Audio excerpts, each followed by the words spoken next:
केलं का सुरू? ओके. तर ते विचार डोक्यातून काढून टाका बाजूला आणि नीट लक्ष द्या. तर काल आपण युनिटची डेफिनेशन केली होती, ठीक आहे, आणि टाईप सिस्टीम ऑफ युनिट्स पाहिले होते. तर आपण युनिट कशाला म्हणतो मी परत एकदा सांगतो तुम्हाला, नीट लक्ष द्या. लक्ष द्या, माझ्याकडे पाहायचं. मी तुम्हाला युनिट समजावण्याचा प्रयत्न करत आहे. युनिट काय असते लक्ष द्या. तर एक एक पर्टिक्युलर मास आहे, त्याला काय म्हटलेलं आहे 1 kg. इतर मास काढताना या 1 kg सोबत आपण काय करतो कम्पेअर करतो. 1 kgच्या डबल आहे, डबल असेल तर 2 kg, ट्रिपल असेल तर 3 kg. हे 1 kg काय झालं याला काय म्हणून वापरलं आपण रेफरन्स म्हणून वापरलं. 1 kgला काय म्हणून वापरलं रेफरन्स. आणि 1 kgच्या अर्धा तर हाफ kg, 1 kgच्या डबल तर 2 kg, 1 kgच्या 5 तर 5 kg. म्हणून हे जे 1 kg आहे हे काय झालं रेफरन्स.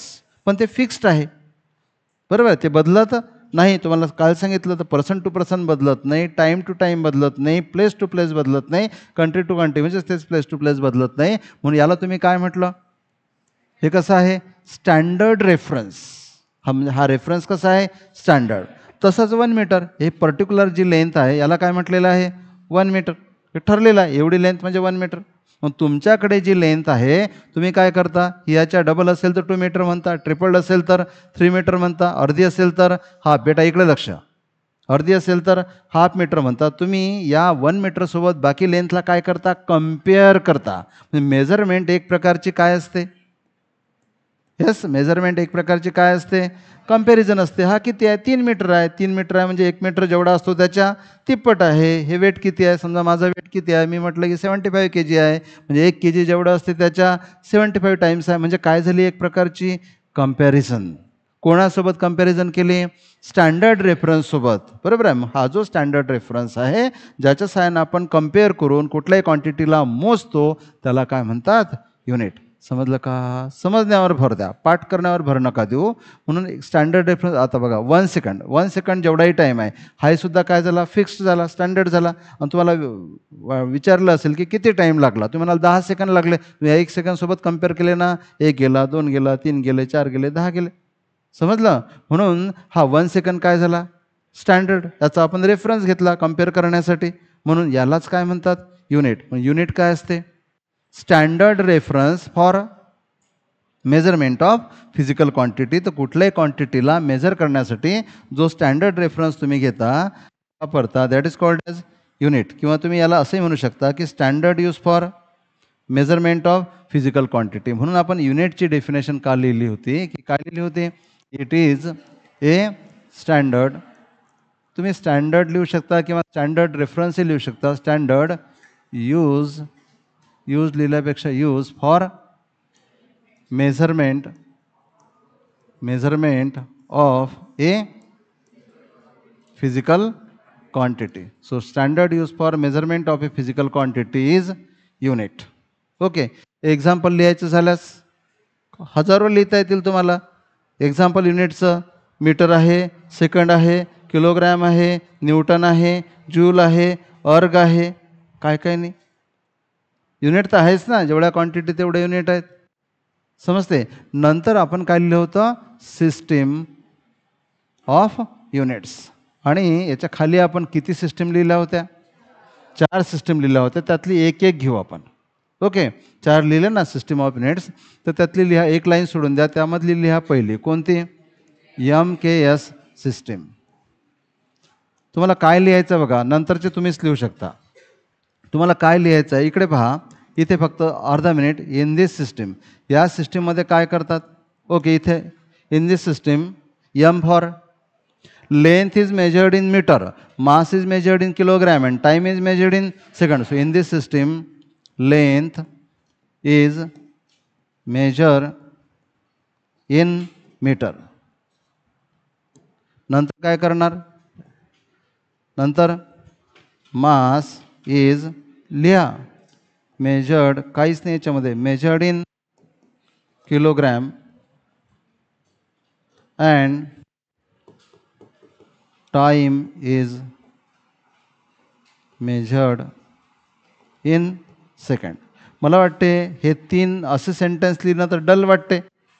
सो मग याला तुम्ही आर काय लिहू शकता, याला काय आर काय लिहू शकता, in this system and time are measured in metre, kilogram and second respectively. In this system length, mass and time are measured in meter, kilogram and second respectively.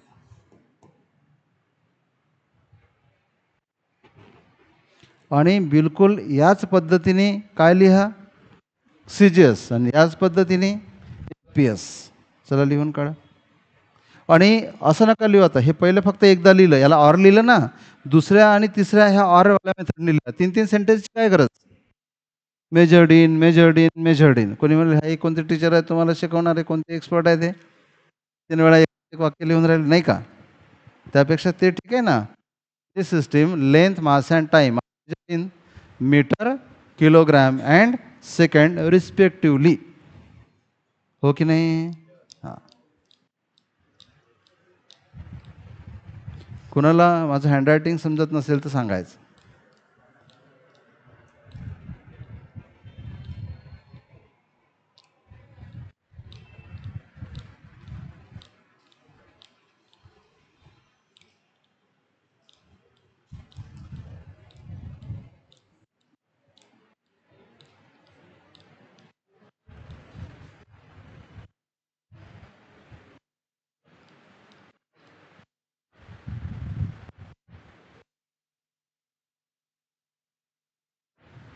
झालं का लिहून.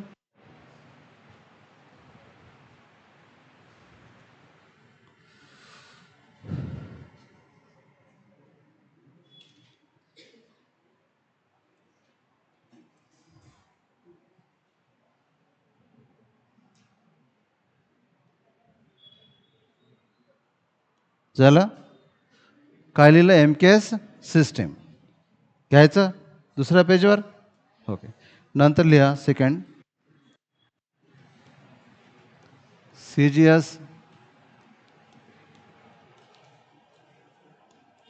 बस एका ओळीतच लिहू आपण. इन दिस सिस्टीम काय लिहिणं, length, then mass and time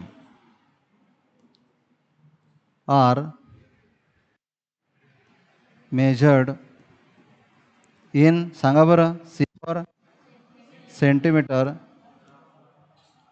gram and second respectively. तसंच लिहा FPS. लिहा फटाफट, ज्या गोष्टी समजल्या त्याच्यात जास्त रेंगाळण्यात काही अर्थ नाही आहे. थर्ड FPS सिस्टीम काय लिहिणार, असं सेंटेन्स लिहा. एफ कशासाठी वापरतात, फूट. P कशासाठी वापरतात, पाऊंड. पाऊंडमध्ये काय मोजतात, मास. S कशासाठी वापरतात, सेकंड. असंही लिहिलं तरी चालतंय. फूट म्हणजे काय आहे, लेंथ, बरोबर आहे. पाऊंड काय आहे, मास. आणि हा काय आहे, टाईम. व्हेरायटी पण हँडल करता आली पाहिजे. व्हेरायटी समजते ना, वेगवेगळ्या तऱ्हेनं लिहिता आलं पाहिजे आपल्याला. मी जसं लिहिलं तसं लिहा, किंवा वरचं जसं सेंटेन्स लिहिलं तसं लिहा. In this system length, mass and time are measured in foot, pound and second respectively.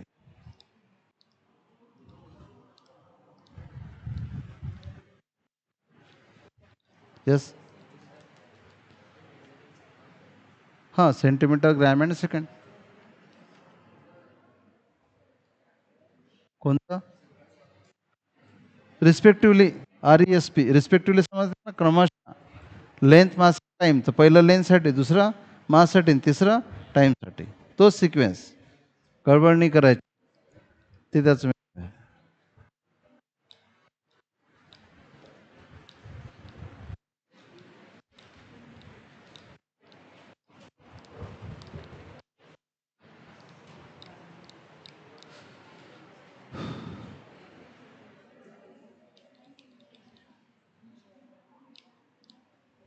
चला झालं.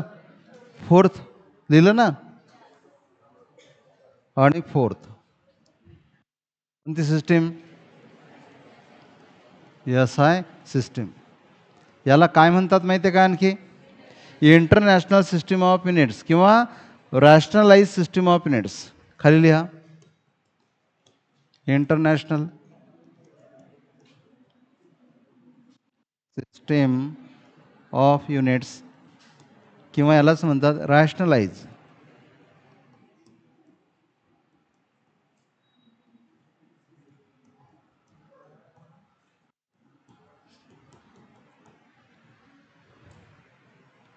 आता एवढं लिहिल्यानंतर थोडं लक्ष द्या.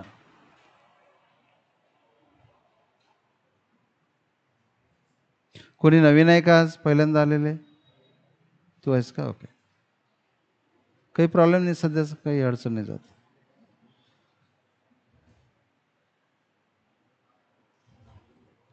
झालं. ऐका तर लक्ष द्या. काय झालं माहिती आहे का? पहिल्यांदा ज्या सिस्टीम्स होत्या, इकडे लक्ष माझ्याकडे. पहिल्यांदा ज्या सिस्टीम होत्या, हॅलो, जोपर्यंत जास्त सायंटिफिक वर्क झालं नव्हतं जगामध्ये तोपर्यंत लेंथ, मास आणि टाईमच मोजायचं काम पडायचं. मग लेंथ कोणी मोजायचं मीटरमध्ये, कोणी मोजायचं सेंटीमीटरमध्ये, कोणी मोजायचं फूटमध्ये, है ना. मास कोणी मोजायचं किलोग्रॅममध्ये, कोणी मोजायचं ग्रॅममध्ये, कोणी मोजायचं पाऊंडमध्ये. टाईम मात्र सेकंडमध्येच मोजायचे. बरोबर आहे का? CGS सिस्टीम ना ब्रिटिश खूप वापरायचे. FPS सिस्टीम है ना, ब्रिटिश वापरायचे. म्हणून तर भारतात पहिले फूटमध्ये काही नव्हतं मोजले जात. जसं भारतावर इंग्रजांनी राज्य केलं, सगळी लेंथ फूटमध्ये मोजले जायला लागले, है ना. आणि पहिले पाऊंडला कोणी ओळखत नव्हतं इंडियामध्ये. किलोग्रॅम चालायचं समजा, तर मग तो किलोग्रॅम पण नाही राहिला. पहिले तर आपल्याकडे एक्सचेंज मेथड होती. पण याची ना खूप सारे ड्रॉबॅक्स होते. ज्यावेळेस वेगवेगळ्या कंट्रीमधले सायंटिस्ट एकत्र यायचे, इंग्लंडवाला म्हणायचा की हाईट आहे 15 फीट, मग तो अमेरिकेवाला म्हणायचा 15 फीट नाही आहे, ते तर इतके मीटर आहे. मग दुसरा यायचा तो म्हणायचा एवढे मीटर नाही आहे, ते एवढे सेंटीमीटर असायची तेवढीच. बरोबर आहे. या युनिट्समुळे व्हायचं कन्फ्युजन. म्हणून सगळ्या जगातल्या सायंटिस्टनी ठरवलं, त्यांच्या सोसायटीने, त्यांच्या देशांच्या सरकारांनी ठरवलं, लक्ष माझ्याकडे, लक्ष द्या. तर त्यांनी ठरवलं की आपण काय करायचं, एकच युनिट वापरायचं सगळीकडे. बरोबर आहे. म्हणून त्यांनी एक सिस्टीम ठरवली. त्याला काय म्हटलेलं आहे? International system of unit. सर्व कंट्रीमध्ये सेम. आता मॅक्सिमम कंट्रीमध्ये, सर्व कंट्रीमध्ये सिस्टीम वापरतात इंटरनॅशनल सिस्टीम. बरोबर आहे. जे इंटरनॅशनल जर्नल तयार होतात, सायंटिफिक जनरल, तर त्याच्यामध्ये सुद्धा इंटरनॅशनल सिस्टीम वापरतात. ते फूटमध्ये, इंचमध्ये तसं काही एक्सप्रेस करत नाहीत. तर ही सिस्टीम काय बघा, अगोदरच्या MKS, FPS, CGS सिस्टीममध्ये फक्त 3च युनिट होते. तर या सिस्टीममध्ये 7 युनिट आहेत, 7 फंडामेंटल क्वांटिटीचे, 2 सप्लिमेंटरी युनिटसुद्धा आहेत. ते तर आहेतच 3 MKSचे 3 आहेत. So it is the extension of MKS system. लक्ष द्या इकडे बेटा, हे MKS सिस्टीमचं काय आहे? एक्सटेन्शन. MKS सिस्टीममध्ये किती युनिट होते? 3, मीटर, किलोग्रॅम आणि सेकंड. याच्यामध्ये आणखी किती ॲड करण्यात आले? 4 फंडामेंटल युनिट. आणि आणखी त्याच्यामध्ये 2 ॲड करण्यात आले सप्लिमेंटरी युनिट. बरोबर आहे. म्हणून या SI सिस्टीममध्ये टोटल किती युनिट आहेत? 7. हे MKSमधले 3 तर आहेतच, परत 4 ॲड केले म्हणजे हे किती झाले? 7. आणि 2 सप्लिमेंटरी आहेत म्हणजे टोटल किती झाले? 9. मग फंडामेंटल जे आहेत, बेसिक जे आहेत ते 7 युनिट आहेत आणि त्यामध्ये 2 ॲड केले सप्लिमेंटरी. समजते ना तुम्हाला? तुमची जी मेन पुरवणी, मेन जो पेपर आहे तो सोडवल्यानंतर तुमची जागा संपली. जागा संपल्यानंतर जर तुम्ही म्हणत असाल की यार मला पाहिजे, आता म्हणता सरांना की सर मला सप्लिमेंटरी द्या. बरोबर आहे. पण पहिल्या एक्झाममध्ये तुम्ही फेल झाले, तुम्हाला आणखी एक्झाम द्यायचं, तुम्ही सप्लिमेंटरी देता. सप्लिमेंटरी म्हणजे काय? तुमच्या बॉडीमध्ये डिफिशियन्सी झाल्या, तुम्ही सप्लिमेंट घेता. सप्लिमेंट म्हणजे काय? जिथे कमतरता असेल ते भरून काढण्यासाठी, है ना. ते पेजेस तुम्हाला दिले होते ते कमी पडले, आणखी पेजेस दिले, भरून काढले, तुम्ही त्याला सप्लिमेंट म्हटलं. बरोबर आहे. तुम्ही एक्झाम दिली, 10वीची एक्झाम, 11वी 12वीची एक्झाम, 11वीची नाही 12वीची एक्झाम, पण तुम्ही एखाद्या विषयात फेल झाले. बरोबर आहे. किंवा तुम्हाला मार्क्स कमी पडले, तुम्हाला आणखी काहीतरी दुसऱ्या ठिकाणी ॲडमिशन घ्यायची, तिथे जास्त मार्क्स पाहिजे, तुम्ही ते एक्झाम परत देता. म्हणजे तुम्ही काय केलं? कमी पडलेली ती कमी जी आहे ती काय काढली? भरून काढली. त्याला काय म्हणतात? Supplementary exam. बरोबर आहे. आणि फूड सप्लिमेंट, आपल्या बॉडीमध्ये काहीतरी कमी पडलं तर आपण बाहेरून ते काय झालं सप्लिमेंट. मग तसंही हे जे 7 युनिट आहेत हे काही पुरेसे नव्हते. जशी बॉडीमध्ये कमतरता पडते, एखाद्या लक्ष द्या एखाद्या वर्कमध्ये कमतरता पडते, तशीच कमतरता पडली 7 युनिट वापरूनही, म्हणून त्याच्यामध्ये 2 युनिट ॲड करण्यात आले. तर या 2 युनिटला काय म्हणतात सप्लिमेंटरी युनिट. समजलं का सप्लिमेंटरीच वर्ड का वापरला. आपला सेन्स असा पाहिजे ना, वर्ड्स आपल्यासोबत बोलले पाहिजेत. वर्ड जर तुमच्यासोबत बोलायला लागतील ना, तुम्ही बरोबर मिनिंग काढाल. पण तुम्ही जर त्या वर्ड्सकडे लक्ष नाही दिलं तर मग मात्र तो गडबडच होऊन जाणार सर्व. ठीक आहे. म्हणून ही जी MKS सिस्टीम आहे त्याचंच एक्सपान्शन केलं, त्यालाच एक्सटेंड केलं. बरोबर आहे. कोणती सिस्टीम तयार करण्यात आली international system of units SI system. So it is the expansion or it is the extension of MKS system. It possesses 7 base units and 2 supplementary units. तर लिहून घ्या खाली. It is extension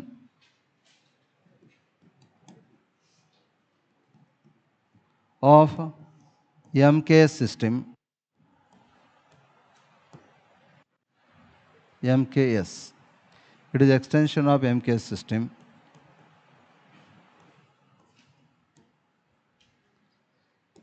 It contain 7 fundamental or base units and 2 supplementary units.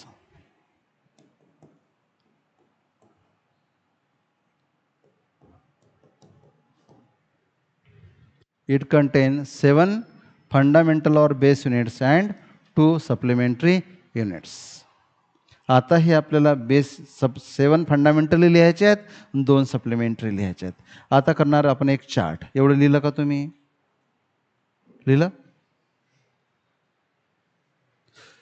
So what is MKS system हेच वाक्य लक्षात ठेवायचं. What is MKS system? It is extension of what is SI system? It is extension of MKS system. MKS सिस्टीमचं काय आहे? Extension आहे. It content 7 basic units and 2 supplementary unit. म्हणजे 7 basic घेतल्यानंतरही गरज पूर्ण झाली नव्हती, म्हणून आणखी सप्लिमेंट द्यावं लागले. तर 2 सप्लिमेंटरी युनिट द्यावं लागले. काल ते कोणते तुम्हाला सांगितलं सॉलिड अँगल आणि प्लेन अँगल. तर हे आपल्याला पाहायचे आहेत.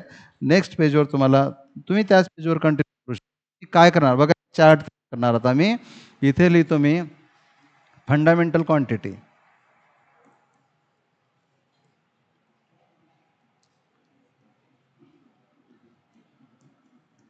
नंतर लिहितो मी त्या फंडामेंटल क्वांटिटीचं SI युनिट. नंतर लिहितो मी त्या युनिटचा सिम्बॉल. आणि पहिली आता महत्त्वाचं आहे, पहिली फंडामेंटल क्वांटिटी आहे लेंथ. लेंथचं युनिट काय असते?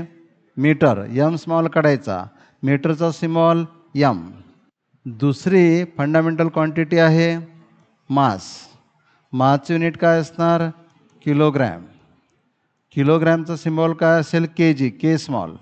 हां. नंतर थर्ड क्वांटिटी आहे टाईम. टाईमचं युनिट काय असणार? Second, S small. Symbol S small. SEC नसतात येत, SEC रॉंग सिम्बॉल आहे. जरी वापरत असले तरी सेकंडसाठी SEC वापरायचं नाही. पण खूप ठिकाणी वापरलेलं दिसणार तुम्हाला. मी पण कधी कधी लिहितो, पण सेकंडसाठी S करेक्ट सिम्बॉल आहे, SEC रॉंग सिम्बॉल आहे. एक तर पूर्ण सेकंड लिहायला पाहिजे किंवा S. बघा हे 3 तर आहेतच. आता इकडे लक्ष द्या. झालं का 3 लिहून? 3 लिहा, थोडं शांत राहून लक्ष द्या.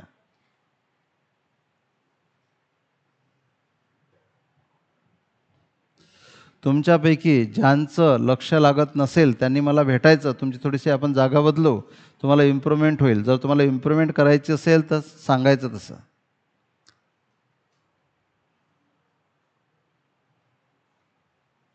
झालं? ह्या 3 कोणत्या क्वांटिटीज आहेत? Fundamental quantities. आणि त्यांचे जे युनिट लिहिले ते MKS युनिटच आहेत ना, हो की नाही? हां. आता पहा, झालं लिहून? नसेल झालं तरी आता इकडे लक्ष द्या. चला इकडे लक्ष द्या. सर्वांनी इकडे बोर्डवर माझ्याकडे लक्ष द्यायचं. इकडे बघा, MKS सिस्टीम तर आपण लिहिलीच ना. आता आपल्याला MKSचं काय करायचं आहे, एक्सटेन्शन करायचं आहे, त्याचं एक्सपान्शन करायचं आहे. आपल्याला किती युनिट पाहिजे टोटल? 7. 3 तर झाले, आणखी किती राहिले?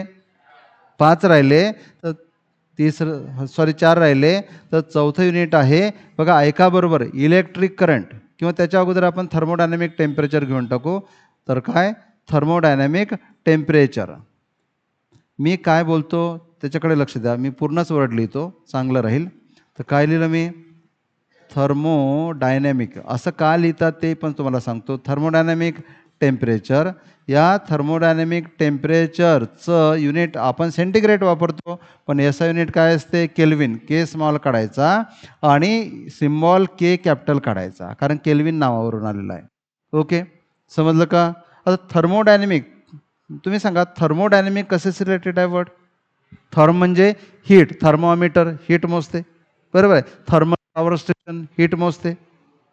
Therm is the word related with heat, आणि हीटमुळे तयार होणारा टेम्परेचर. नाही तर मग आपण म्हणतो ना की तुम्ही होमवर्क केलं नाही, माझं टेम्परेचर वाढलं, तर ते थर्मोडायनॅमिक टेम्परेचर आहे का?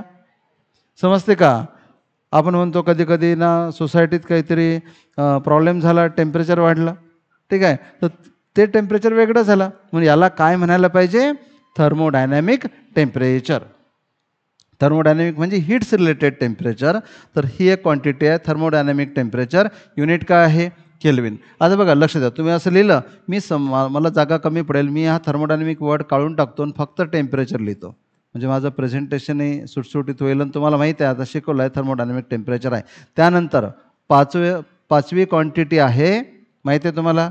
Electric current. बघा, कुठला?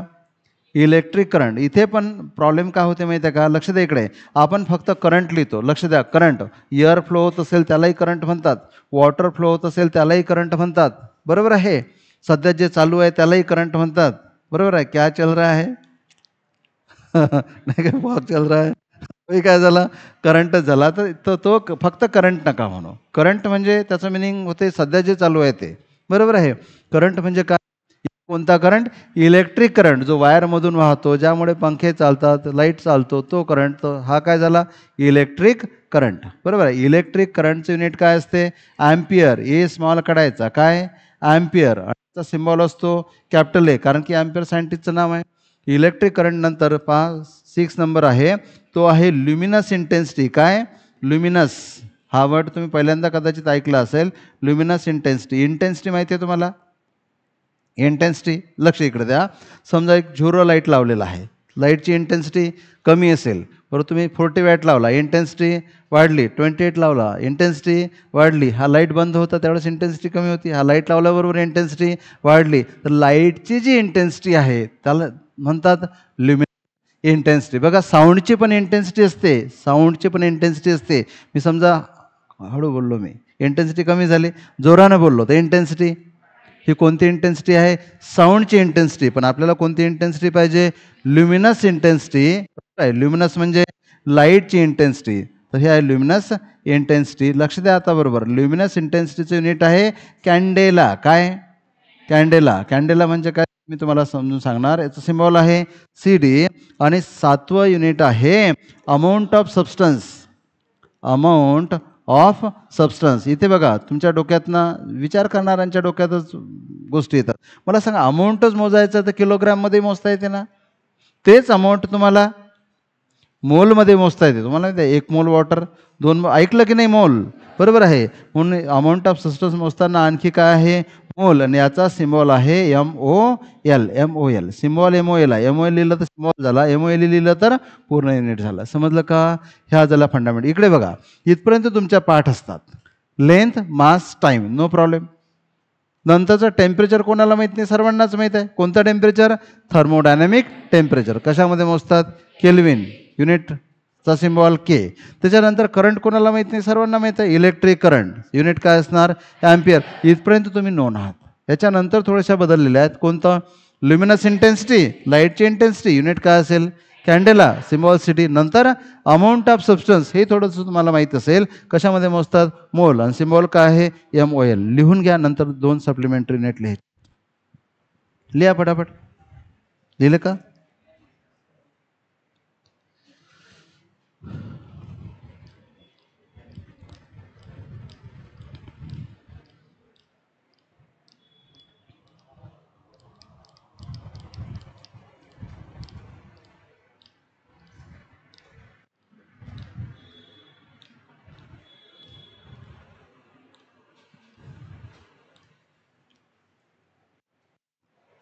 लिहिले कुठे लिहिले?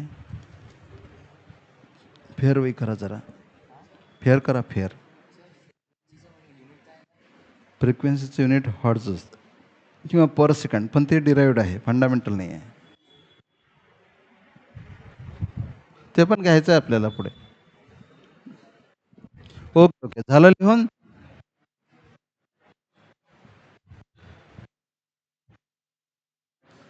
लिहून इकडे पहा, एकदा आपण हे on the tip of tongue झालं पाहिजे. मला सांगा, लेनचं युनिट सिम्बॉल, मासचं युनिट सिम्बॉल, टाईमचं युनिट सिम्बॉल, टेम्परेचरचं युनिट सिम्बॉल के कॅपिटल, बरोबर आहे. इलेक्ट्रिक करंटचं unit symbol A, luminous intensity symbol C D, amount of substance symbol MOL. समजलं? पाठ झालं असेल. ओके. आता 2 सप्लिमेंटरी युनिट्स, तर पुढच्या पेजवर add supplementary units.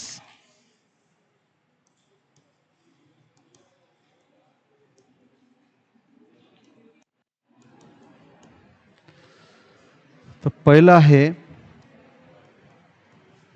Plain angle. या प्लेन अँगलचं युनिट असते, कसं एकाखाली एक लिहायचं की लिस्टमध्ये लिहायचं? सप्लिमेंटरी फिजिकल क्वांटिटी सुद्धा याला म्हणतात. ते असं करू आपण, सप्लिमेंटरी फिजिकल क्वांटिटी शॉर्टमध्ये लिहिलं तरी चालेल, आणि त्याचं युनिट आणि त्या युनिटचा सिम्बॉल. तर पहिली सप्लिमेंटरी क्वांटिटी आहे कोणती? Plane angle.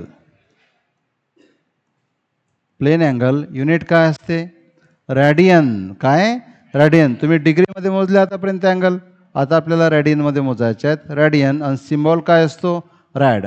बघा, रॅड लिहिलं तरी चालते, किंवा समजा काहीतरी असेल तर डोक्यावर सी लिहिलं तरी चालते. मला तर वाटतं सध्या तुम्ही रॅडच लिहून घ्या. आणि दुसरा काय असतो? Solid angle. Very good, solid angle. आणि या सॉलिड अँगलचं युनिट काय असते? स्टेरॅडियन. आणि याला SR लिहितात. ह्या झाल्या सप्लिमेंटरी फिजिकल क्वांटिटीज. ठीक आहे. तर अजून खूप सारा इंटरेस्टिंग पार्ट आहे. आणि लगेच बघा, एक दिवस गेला आपला, उद्याचा दिवस, की आपण परवापासून लक्ष द्या इकडे, मोस्ट इम्पॉर्टंट पार्टला सुरुवात करणार आहोत. That is dimension. ऐका तर, इकडे माझ्याकडे लक्ष. आणि डायमेन्शन काढण्याची आपली जी मेथड आहे ते एकदम युनिक मेथड आहे, एकदम सोपी मेथड आहे. तुम्हाला 1000 पुस्तके रेफर केले, तुम्ही यूट्यूबवरचे 1000 चॅनल पाहिले, ही मेथडने मिळणार. या मेथडमध्ये चुकण्याचा चान्सच नाही आहे, बरोबर आहे. तर केअरफुली आपण ते शिकणार आहोत. पण उद्या एक दिवस आणखी आपल्याला काही गोष्टी शिकायला लागेल. परवापासून जमलं तर उद्यापासूनच सुरुवात करू. ओके, रेकॉर्डिंग बंद करा. आजचा व्हिडिओ टाकू.